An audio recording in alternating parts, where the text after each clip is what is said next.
అన్ని రకాల వస్త్రాలపై up to 66% of.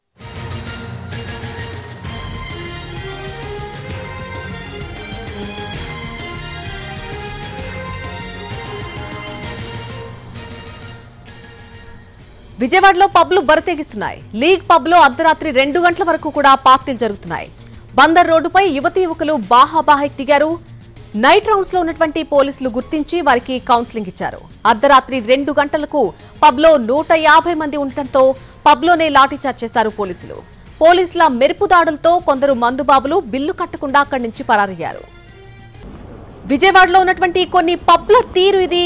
League అనేటువంటి ఒక పబ్లో అర్ధరాత్రి 2 గంటల వరకు కూడా పార్టీలు జరుగుతున్నాయి. బందర్ రోడ్డుపై యువతీ యువకులు బాహాబాహికి దిగారు.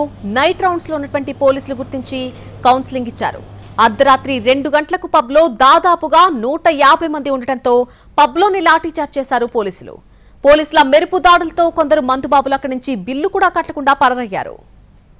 విజయవాడ లీగ్ పబ్లో పూర్తి స్థాయిలో నిబంధనలకు విరుద్ధంగా కార్యకలాపాలు నిర్వహిస్తున్నట్టుగైతే పోలీసులు గుర్తించారు. ఈ పబ్లో 10 రోజుల క్రితం పూర్తి స్థాయిలో తెల్లవారుజాము వరకు కూడా మధ్యమత్తులో యువత యువకులు పార్టీ చేసుకుంటున్నట్టుగైతే పోలీసులకు సమాచారం అందింది. పూర్తి స్థాయిలో మధ్యమత్తులో యువత యువకులు విజయవాడ బందర్ రోడ్లో బాహాబాహికి దిగటం, అదేవిధంగా ఒక వాచ్మెన్ మీద దౌర్జన్యానికి పాల్పడుతున్న నేపథ్యంలో అప్పుడు అక్కడ విధుల్లో ఉన్నటువంటి నైట్ రౌండ్స్ లో ఉన్నటువంటి పోలీసులు ఈ మొత్తం వ్యవహారాన్ని గుర్తించి వెంటనే పబ్కి రావడం జరిగింది. ఆ సమయంలో సుమారు 120 నుంచి 160 మంది వరకు కూడా పబ్లో మద్యం మత్తులో పార్టీ చేసుకుంటున్నట్టుగా అయితే పోలీసులు గుర్తించి అవాక్కయ్యారు. ఎందుకంటే పబ్కు సంబంధించిన సమయం ఉదయం 11 నుంచి రాత్రి 11 వరకు అని కూడా వీళ్ళు చెప్తున్నప్పటికీ 1 గంట అదనపు సమయాన్ని కూడా వీకెండ్స్ లో తీసుకుంటున్నారు. కానీ 2 గంటల సమయంలో కూడా పెద్ద ఎత్తున యువత యువకులు మద్యం మత్తులో పూర్తి స్థాయిలో ఈ పబ్లో ఉండటం అనేది చూసిన పోలీసులు కూడా అవాక్కైన పరిస్థితి. అదేవిధంగా మద్యం మత్తులో రోడ్డు మీద కూడా దాడులకి దిగే వరకు కూడా వ్యవహారం రావడంతో పోలీసులు ఈ విషయాన్ని చాలా సీరియస్ గా తీసుకున్నారు. ఒక్కసారిగా పబ్లోకి వచ్చారు. అదే సమయంలో యువత యువకులు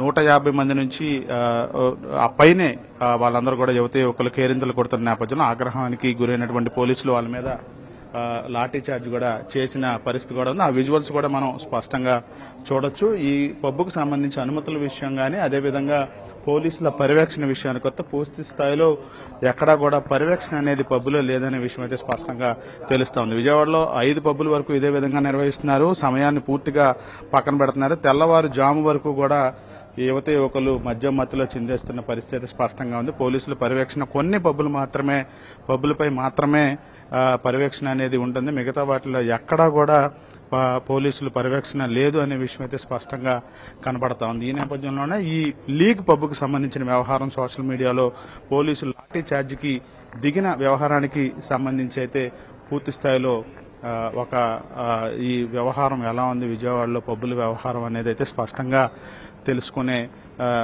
అవకాశం కూడా ఈ సీసీటీవీ ఫుటేజ్ లో కనపడుతుంది. పోలీసులు లాఠీ ఛార్జికి పాల్పడిన వీడియోలు కూడా పూర్తి స్థాయిలో వైరల్ గా మారిన నేపథ్యంలో పూర్తి స్థాయిలో విజయవాడలో పబ్బులు బరితెగించిన పరిస్థితి కూడా ఉంది. తెల్లవారుజాము వరకు అంటే 4 వరకు కూడా పబ్బుల్లో మద్యం మత్తులో యువత యువకులు పార్టీలు చేసుకోవడం, ఆ తర్వాత అదే మత్తులో దాడులకు పాల్పడుతున్న నేపథ్యంలో పూర్తి స్థాయిలో విజయవాడలో ఈ పబ్బుల మీద పోలీసులు పర్యవేక్షణ పెట్టాల్సిన అవసరం ఉన్నట్టుగా మనకి స్పష్టంగా కనపడతా ఉంది. కెమెరా పర్సన్ లక్ష్మణ్తో శ్రీకాంత్ ఎన్టీవీ విజయవాడ నుంచి.